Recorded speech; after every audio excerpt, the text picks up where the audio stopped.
Well, thank you for inviting me. It's a very exciting moment. Dr. Shimon Ochayon in Merkaz Dahan Center. Really thank you. It was challenge as I have two babies. I came with them from Israel last week, but I'm so happy to be here. I will take you through my research and how I transformed it into a live exhibit. It was a long process and very interesting one. The research title was inspired by the word stamps on the exhibit, on the exit certificates and passports of hundreds of thousands of Jews.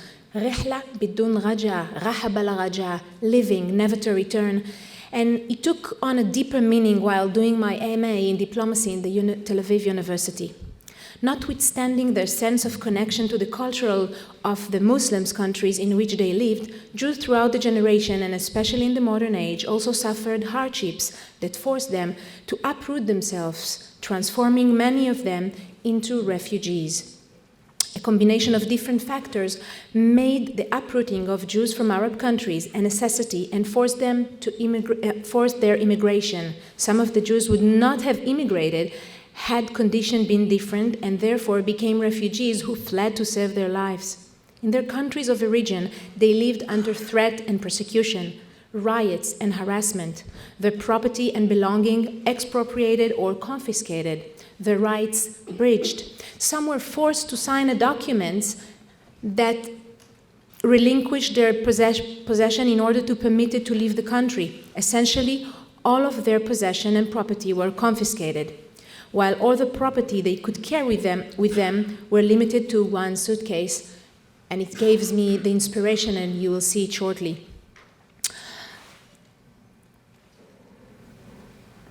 Here you see, I found lots of documents, and here you see a passport. It's a République Française, but here again, it stamps. The passport, it stamps. It's the passport of Sofer, Yitzhak Sofer, saying in Arabic, literally, final departure. In the process, I decided to go out and investigate, being familiar with numbers of stories of refugees, including the one of Rabbi Eliyahu Abadi, as well as the subject of reparation of property, further my desire to examine this issue.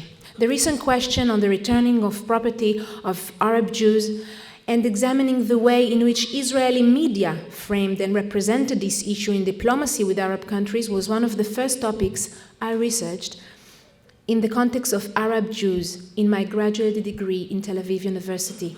This was my main impetus of extending the research and creating the display and exhibit, which I will present shortly. In the course of my research on the reparation of property, several issues became clear and of utmost importance to me. Firstly, the need to correct the injustice done to the Arab and Iranian Jews by the countries they lived. Secondly, the need to correct the injustice done to them by the state of Israel, who ignore their stories and their plight. Thirdly, the realization of the existence of a significant Jewish refugees population. Through my continued research, I further realized what a multifaceted issue this is. Firstly, the extent to which Arab and Iranian Jews suffered at the hands of their neighbors in their countries of origin during different time periods. Secondly, it is appalling to encounter academics who still consider this issue controversial, questioning the legitimacy of refugee status of this population. Thirdly, there exists a reluctance on part of this population to discuss the suffering and hardship that they experience as refugees. Fourthly, the lack of basic information, statistic database of total property left behind. I realized that this issue of the suffering of the Jewish refugees in the face of the suffering of the Palestinian refugees was unbalanced, and it felt for me a strong need to change the historical narrative of the injustice of the Arab states towards the Jews, since in effect the Jews were displaced from their countries or alternatively become political prisoners. At the time of their escape, their rights and personal collective properties such as pension, funds, lands, etc., were abandoned, confiscated without any remuneration from the Arab government. Here you see some documents, again, that I found with the stamp, living never to return. This is from Iraq. Here you can see, hold on, here you can see as well certificates of refugee. Vivian Acker, she's with us right now in the audience, but it's her, she's a refugee. They became refugees, we cannot ignore that. I also found lots of newspapers in the origin from Iraq. This is in Iraq, and it's amazing to see that they are saying the Iraq, I'm just translating it, but this was published in Iraq, saying that the Iraqi government agrees to the population exchange between Iraqi Jews and the Palestinian refugees on the condition that all Jewish property in Iraq will be given to the Iraqi government. A lot of more letters and publish on the confiscation of Jewish properties, amendments, freeze the asset management regulation to froze all the property. This is the word رحلة بدون رجعة. If you know how to read Arabic, this I found in an Egyptian magazine. Again, talking about the big escape of thousands of Jews that were deported from the country overnight. This is from Syria, confiscation of Jews' property in Syria. It's really, if you see it, I thought it's amazing because they took it for the intelligence in the Syria, the property of the Jewish people who live there. And I found lots of, as I told you, I found lots of newspapers saying foreclose the property of Arab Jews, Arab countries confiscate Jewish property. What else? Again, what the Israel state did with that. And I also, this is what I'm showing you here, it's really like a point of all this big research. But it was for me also important to find what happened before. Here you see a caricature that I found in one of the Algerian magazine, looking at the Muslim trying to take le décret crémieux from the Jewish. The Jewish people received citizenship, French citizenship. This is from 1896. Again, lots of anti-Jewish action in Tunis, Libyan Jews in the shadow of impending pogroms, Moroccan Jewry in danger, anti-Semitic propaganda in Libya, the Holocaust of the Jewish in Aden. Nobody really know anything about it. The condition of Jews of Aden as the Warsaw ghetto. Syrian Jews live in an atmosphere of fear. Jewish children are kidnapping for destruction in Aden. 4 Jewish women murdered in Damascus, likely by Syrian extremists. So all that, it was for me a journey in time and journey to the places in which my ancestor once lived as part of different Jewish communities whose descendants currently constitute more than half of the population of the State of Israel. It became an historical, educational journey for the intricacies and uniqueness of each and every community, but above all, it became an emotional journey into the complex life of the Jews who lived in 11 communities in Arab and Iran. The stories I heard during my research, the life testimonials of the first, second, and third generation. By the way, I'm a third generation of Jews from Iran, Lebanon, and Syria. The photographs, the movies I watched, the frequent visit in the archives, the heritage centers, the meeting and the conversation with the different communities, and also the work I did in one of the countries, in Morocco. I was working there, opened for me a rich and diverse world of different cultures, including various rituals, success, prosperity, and flourishing, of costume, of sounds, taste, and smell. But beyond all of this, I discovered the existence of pain, anger, frustration, and longing, because in a moment, their lives were shaken and displaced there, becoming refugees and denumbering we are hearing. It's about 850,000 from Arab countries and Iran, some say million. Here you see in the photos my family. You see Fauzi Mizrahi Avrish. My name is Avrish, but it was Avrish at first. And he's celebrating his bar mitzvah in Damascus. And here, I think if you hear, it's the Nightingale of Iran. My aunt was married, Yunus Dardashti, in Iran, and he was really like with a great voice. So on all those stories and singing, I'm living. It's like from very, very little age.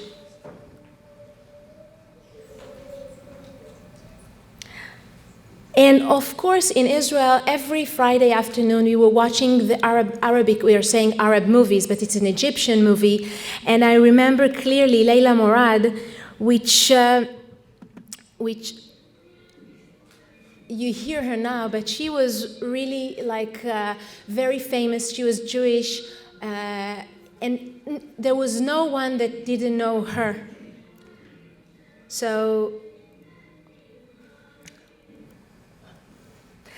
here you see me in the production of one of the film I did there. I worked as a producer with Sasson Gabay, the Israeli actress, and Eli Cohen on the TV series Egoz.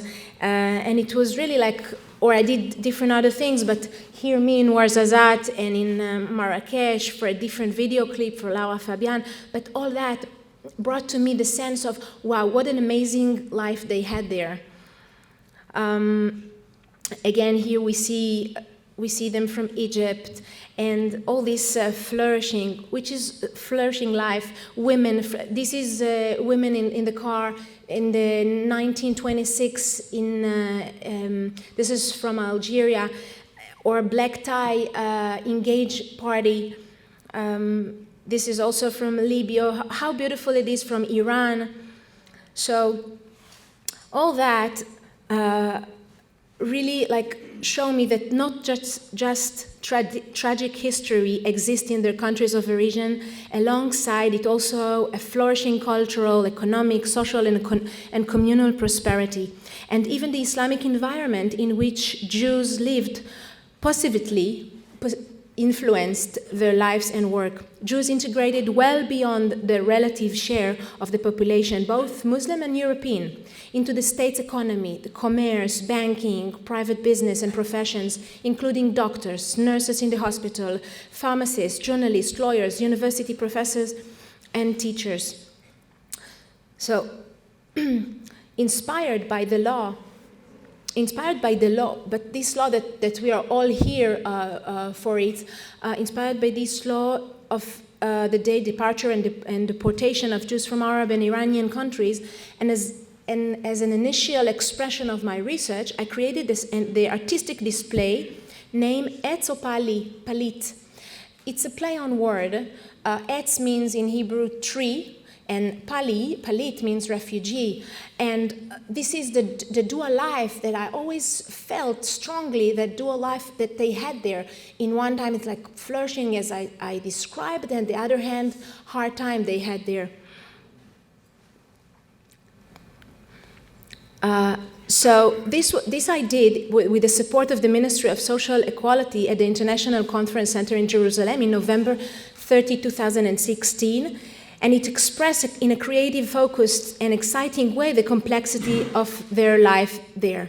During the process, I found that every community has many facets and deep and diversity strata, but on the other hand, there is also a strong common denominator in the Jewish religion and tradition to which Jews were inextricably connected, as bound them together. Some were more pious and some less, but religion and tradition have always influenced their way of life.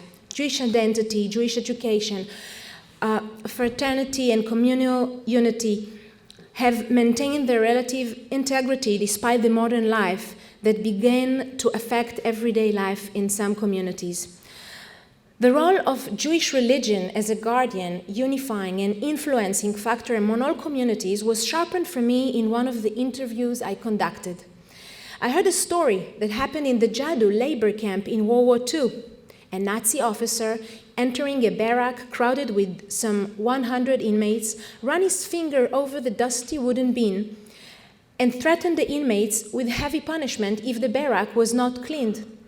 In the absence of anything but their scant clothing, one man took out his talit, detached its fringe, and turned it into a cloth. And so, more than the Jews preserving the talit preserved them. And furthermore, despite the fact the Jews in Arab countries sought to be part of the tree, the roots, the connection to this land, to integrate, they never forgot the connection to the people of Israel and to Israel as a whole, to the same talit that retained their identity, and it was the one that allowed them to overcome the refugee strategy. So here we see what I created, as I created really the talitot, the talit. You see here, like every community, because there is a uniqueness of each community as a very big differentiation, and I wanted to emphasize it. So on this, inspired by this Jadu camp story, I'm creating this talit as a background, and you can see really like the life they had there. And inside of that installation, of this display, I'm creating the suitcase installation. And as we heard before, Rabbi Abadi said, my father had really like nothing to carry. They were allowed to carry one suitcase, and if they had 4 children under the age of 18, they were allowed to carry only one suitcase for all the children with them. And by that, I took this suitcase installation, and I was preparing it. You see, it's my writing hand in Arabic, saying this is the name of the head of the family, the father, with the serial number. And in one of the suitcases, I collected so many photos that really expressed seemed too, sorry, like it's out of my head, like how they put all their life, cultural life, into one suitcase. The complexity of dual life, on the one hand of the tree connected to the ground, and the other hand reflected, it was a study, and I'm also looking, they were living as a dima, a lower class, paying the jiza, a tax to live. So we all talked about it before, but the excited reaction of visitors following this display has proven that this is a silent history that many do not know of.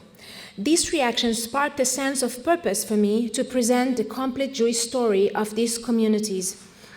It created in me a sense of responsibility to raise awareness and provide a central and important place to which many audience will be exposed. This would be able to and illustrate the story of the Jewish communities in Arab and Iranian communities, a story that is a testament to a magnificent community that were and are no longer, at least in most of Arab countries.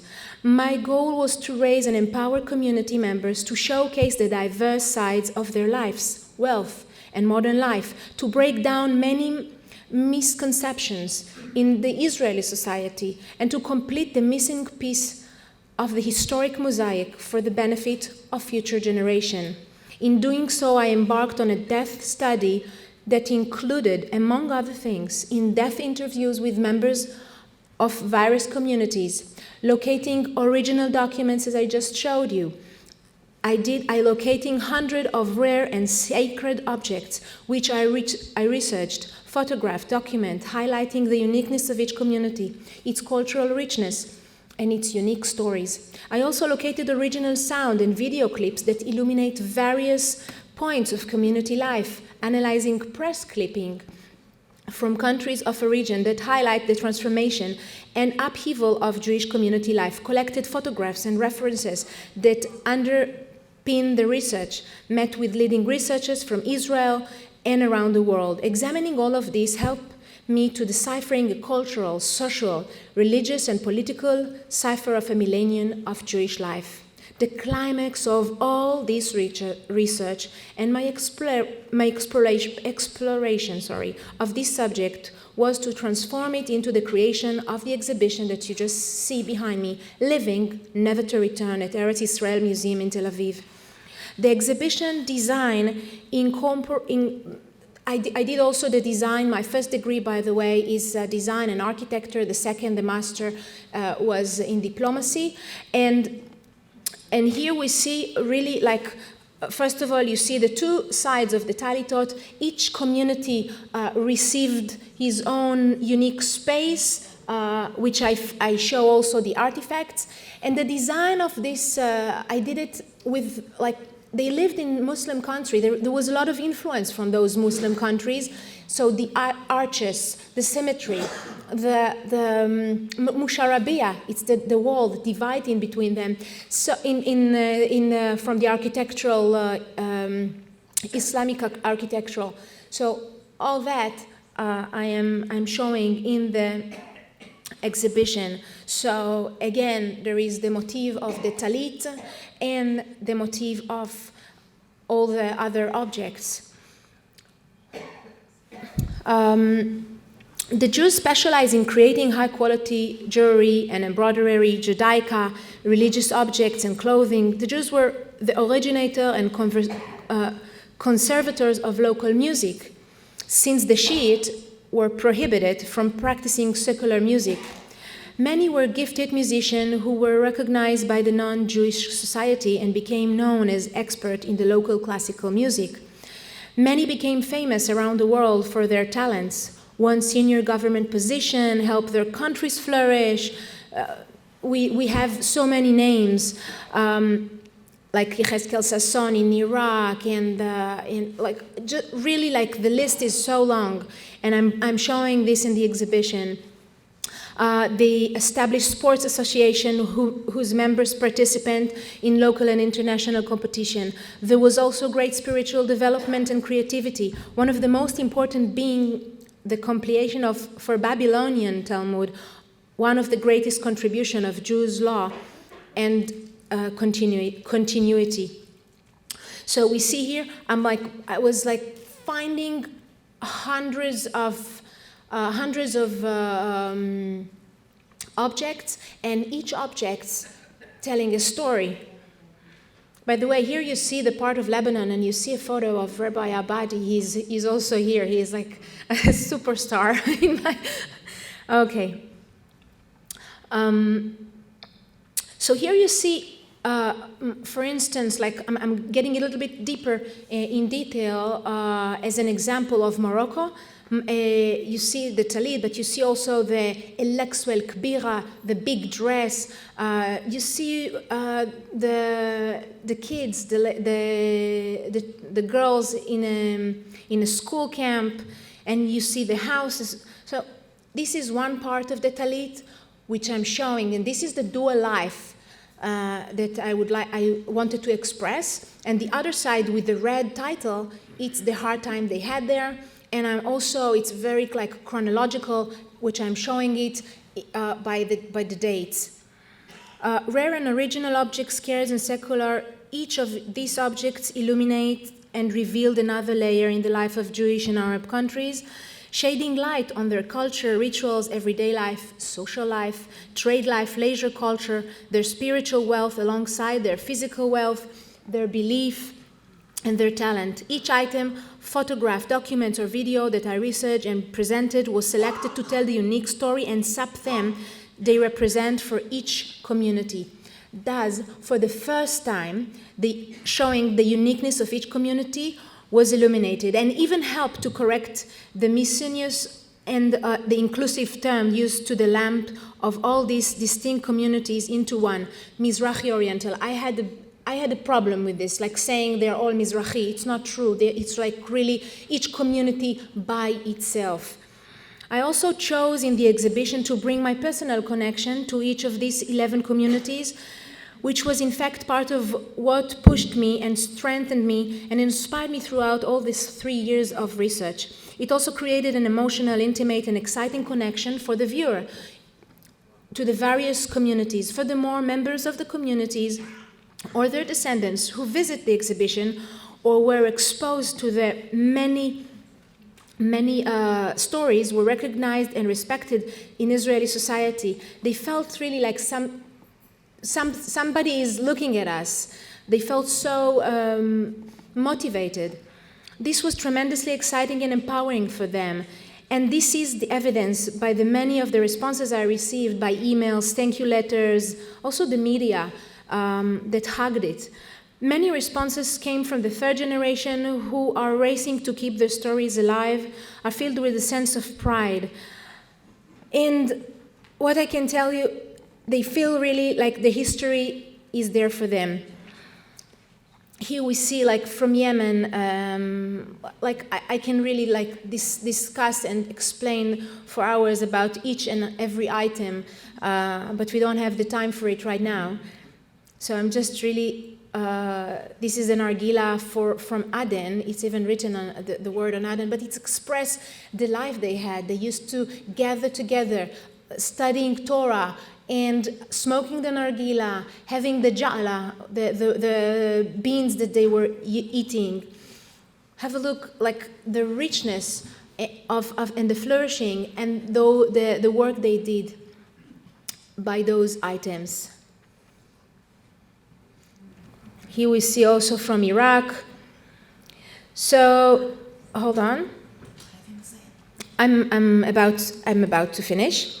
I will conclude the lecture with a video that comes from Lebanon, but represent to me the inner joy that exists in these communities, and I really hope that I made a contribution to empowering the communities and bringing their stories to the front of public disclosure, and I will continue to do so, Be'ezrat Hashem. It is extremely important for me that this exhibition will find its way around the world to continue education and inspiring as many people as possible. So please reach out to me if you have any way to facilitate this. So here we are with Lebanon.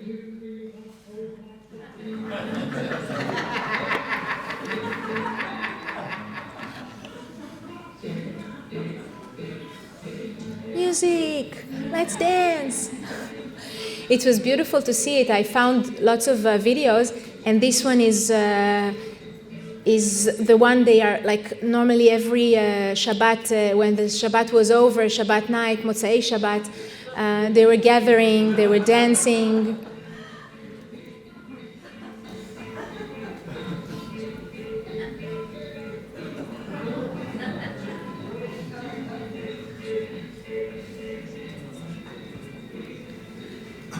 It's amazing that the modernity was influencing them, but they look like it's black and white, but it looks like nowadays.